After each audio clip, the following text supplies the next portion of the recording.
बात रूस Ukraine war की, ज़ेलेंस्की का हवाई विनाशक, वॉरफेयर में सीन विध्वंसक। जी हां, वॉरफेयर में युद्ध का सीन किसके हक में जाएगा और हालात कब पलट जाएंगे ये कोई नहीं जानता। अभी तक जंग में रूस भारी पड़ रहा है। पुतिन की सेना ने यूक्रेन के कई इलाकों को अपने कब्जे में भी लिया है, लेकिन इसके बावजूद ज़ेलेंस्की ने हार नहीं मानी है। जिस तरह से रूस के अंदर ड्रोन अटैक हो रहे हैं और रूस की राजधानी मॉस्को भी इन हमलों से दहल रही है, उससे कई तरह के सवाल उठ रहे हैं। पुतिन के एयर डिफेंस सिस्टम पर भी सवाल खड़े हो रहे हैं। पुतिन के लिए यूक्रेन के ड्रोन हमले बहुत महंगे साबित हो रहे हैं। अब तो कहा यह भी जाने लगा है कि क्या पुतिन की सेना यूक्रेन के ड्रोन हमलों को रोकने में नाकाम हो गई है। क्या यह सब बाइडेन और नेटो देशों का प्लान है, जिसमें वो एक रणनीति के तहत रूस के एयर डिफेंस को कमजोर करने में जुटे हैं? क्या सच में ज़ेलेंस्की के हवाई विनाशक वॉरफेयर के सीन को बदल कर रख देंगे? ये स्पेशल रिपोर्ट देखिए।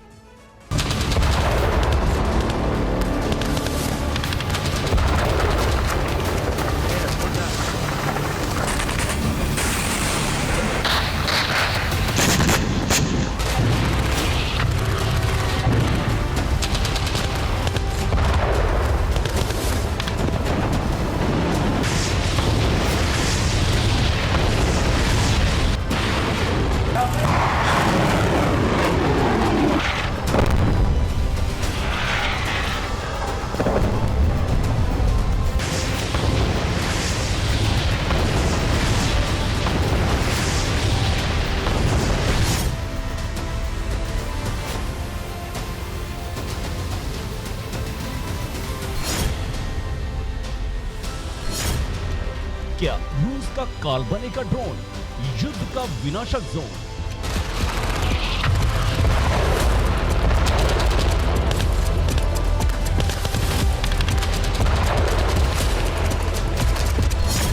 क्या पुतिन ड्रोन हमले रोकने में हो रहे हैं नाकाम?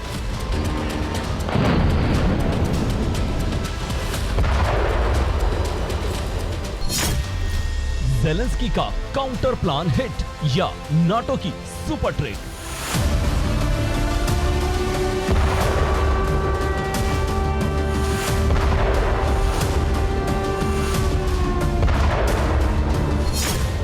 क्या नाटो ने चली रूसी मिसाइलों के जखीरे को खत्म करने की चाल?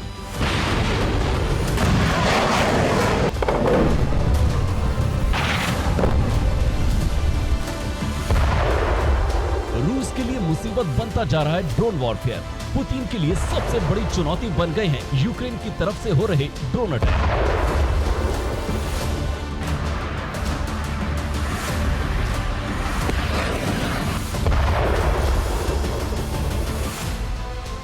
आखिर क्या है यूक्रेन की स्ट्रैटेजी? जिस तरह से रूस को परेशानी हो रही है, मॉस्को तक ड्रोन अटैक हो रहे हैं, यह रूस के एयर डिफेंस सिस्टम की नाकामी को दिखाता है। तो क्या पुतिन ड्रोन हमले रोकने में नाकाम है?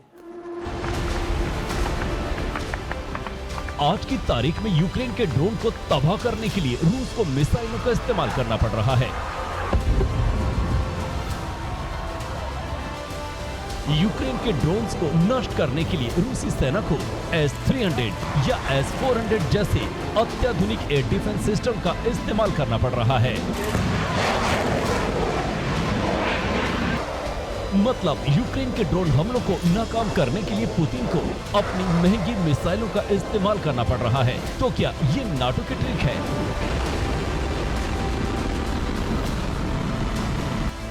क्या रूस के बॉर्डर इलाकों में ताबड़तोड़ ड्रोन अटैक रूसी मिसाइलों के गोदाम को खत्म करने का नाटो का प्लान है?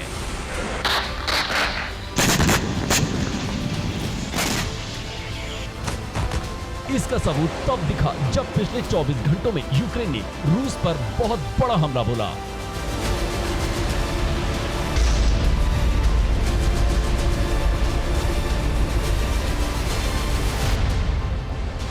रूस के एम्यूनिशन डिपो को यूक्रेन ने टारगेट बनाया। रशियन डिपो गोला बारूद की नई खेप से भरा था।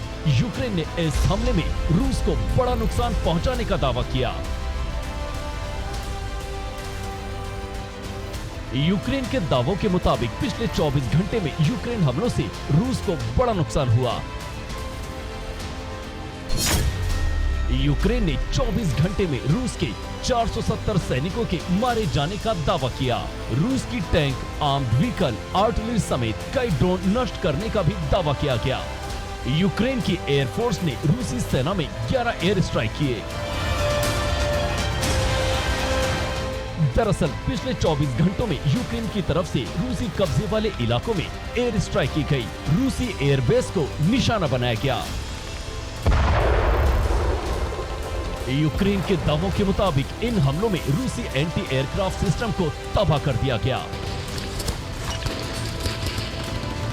रिपोर्ट्स के मुताबिक नेटो अपने ऑपरेशन क्रीमिया के तहत रूस को कमजोर बनाने के लिए कदम आगे बढ़ा चुका है।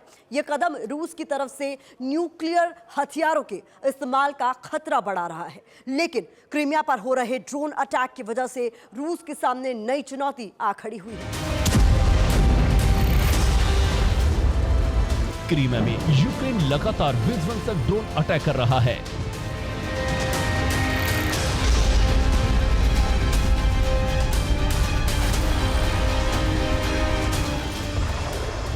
पिछले 24 घंटों में क्रीमिया में यूक्रेन ने ड्रोन से घातक हमले किए। यूक्रेन के ड्रोन हमले में क्रीमिया में कुछ घरों को नुकसान भी पहुंचा।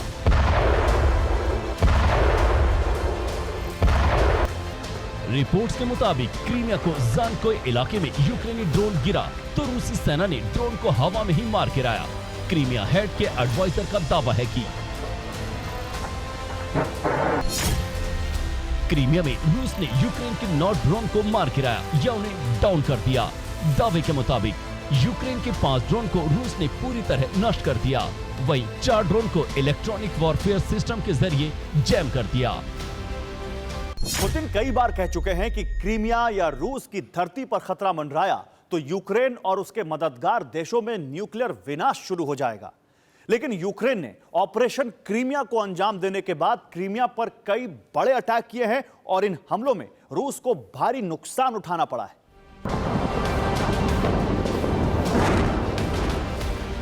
यूक्रेन ने रूस के कब्जे वाले रूस के बॉर्डर वाले इलाकों में लगातार ड्रोन अटैक करके किस तरह कहर बरपाया और कैसे ज़ेलेंस्की ने पुतिन के एयर डिफेंस सिस्टम को चुनौती दी, इसे दिखाने के लिए आगे बढ़ने से पहले आपको इस साल बड़े यूक्रेनी हमलों को दिखाते हैं।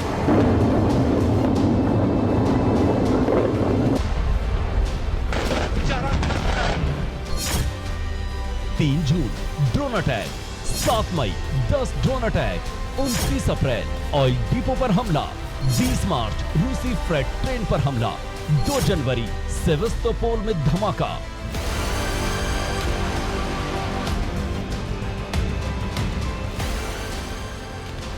ये आंकड़े दिखाते हैं कि रूस जहां कीव पर कब्जा करने का प्रण कर चुका है, वहीं यूक्रेन ने जनवरी से लेकर अब तक रूस के खिलाफ कई बड़े हमलों को अंजाम दिया है।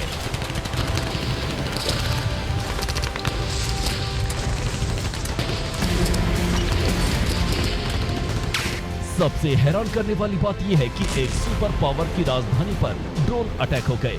मॉस्को की सुरक्षा अचूक और अभेद्य मानी जाती रही है, लेकिन पहले 3 मई को क्रेमलिन पर ड्रोन अटैक हुआ।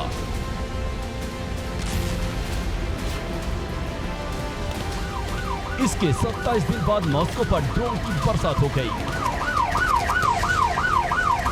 मॉस्को में पुतिन ने जनवरी के महीने में ही एयर डिफेंस सिस्टम की तैनाती बढ़ा दी थी। मॉस्को के बाहरी इलाके से लेकर अहम संस्थानों तक एयर डिफेंस सिस्टम तैनात किए गए। बावजूद इसके यूक्रेन ड्रोन से हमला करने में कामयाब हो गया। आखिर ये किस बात का संकेत है?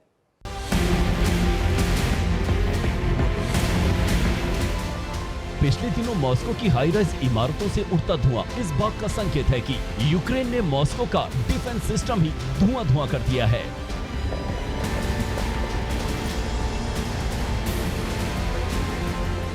30 मई को मॉस्को के आसमान पर ज़ेलेंस्की की ड्रोन सेना मंडराने लगी थी। मॉस्को के अलग अलग इलाकों से ऐसी तस्वीरें आने लगी थी। ये पहली बार हुआ कि मॉस्को पर इतने बड़े पैमाने पर हमले हुए। लोगों को सबवे में शरण लेनी पड़ी। एयर रेड अलर्ट जारी किया गया। रूसी रक्षा मंत्रालय की तरफ से कहा गया कि मॉस्को पर 8 ड्रोन अटैक हुए, जिनमें से 5 ड्रोन गिरा दिए गए और एंटी ड्रोन सिस्टम से 3 ड्रोन का सिस्टम जैम कर दिया गया। जबकि रूस के एक टेलीग्राम चैनल ने दावा किया है कि मॉस्को पर 32 ड्रोन हमले किए गए थे, जिसमें से रूस सिर्फ 19 हमलों को इंटरसेप्ट कर पाया।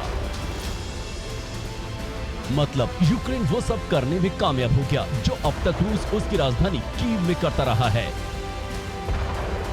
युद्ध के शुरुआती दौर में कीव पर ड्रोन अटैक होते रहे, लेकिन एयर डिफेंस मिलने के बाद यूक्रेन अब दावे करता है कि उसके सिस्टम ने रूस के ड्रोन अटैक नाकाम कर दिए।